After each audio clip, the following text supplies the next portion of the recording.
This will get us going for set number 3. And Jaboneta down the line. Duterte, good reaction there. Chance ball. Lapot on the left pin. Oh my goodness. Oh my goodness indeed. Receive well, bring it to the setter and let the play flow. Saying don't complicate things. And in that moment, it was Ira Jaboneta who stepped up telling the girls, 1-1 to, pero isipin natin 0-0. Kunin na natin yung set na to, tiwala at tiyaga lang. They also ended the huddle with their giting tapang UP Laban chant and stepped back onto the court with lighter faces, fiercer hearts, and a fire to fight harder. So watch this game on any device in the Philippines or abroad on the Pilipinas Live app. Download and subscribe now. Now back to you, Boom and Phil. Thank you very much. She serves. Dual. Oh, Let's check in with Ella Rejudo now.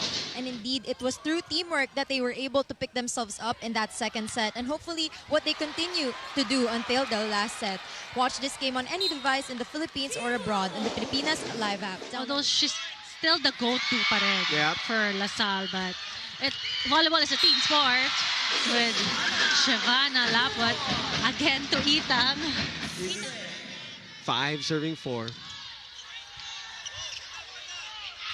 Oh, it's alive.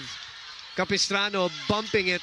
Cross court, not the strongest, but a well-placed kill.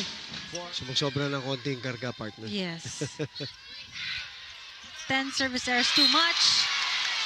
Gift unwrapped a freebie point for Amy Provino.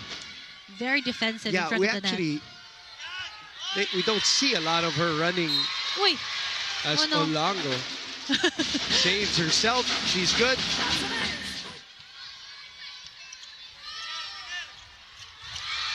Canino was there for defense. Lapot sent back.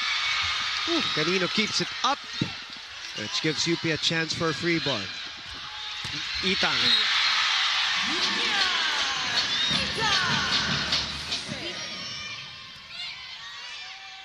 De Leon reverses to Jaboneta, 1-on-1 against Canino. Lapot dug by Jaboneta. Isulan will send it. And Olango had no choice. And a kill block. kasi ako na naman di ko challenge si Lapot. They go to Olango as the target. Itang dug.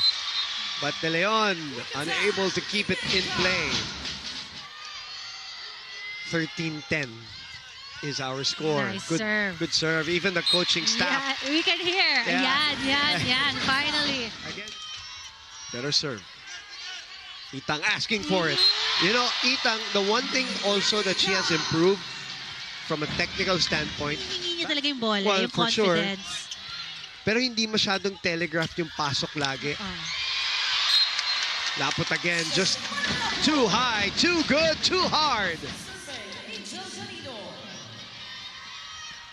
Back with you here, it's now 17-12. Again, some separation from the number 2 team in the league. Last year it was I think UST that had the twice defeat advantage and National University. Duterte with a hit out.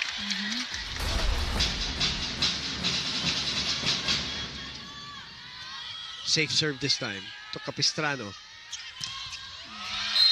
Itang. So effective in the middle.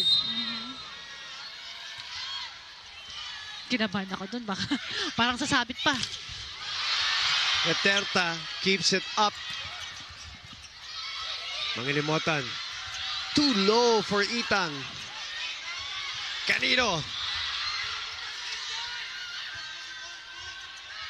The tip ball. Oh! Yan sa mga spikes mo. I know you can power through, pero iba-ibahin mo naman daw. Let's see. Shavana. Oh! Dug by Jaboneta. Shoot set to Monares. Eto, Canino. 16 points.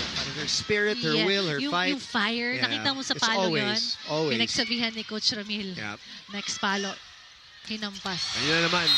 Itang with the answer. Hirap nang basahin yung May approach niya. May pause na. Yep.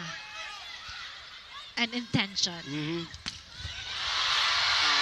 Itang was there. Sent it to the net. Just crispy, spiking. Overpass. Oh! After Coach Emil gave her a pep talk. Yes. Then, na hindi siya nagpapatalo din talaga. Good timing on the block. That will be out. And that will be it for this set. De La Salle winning 25.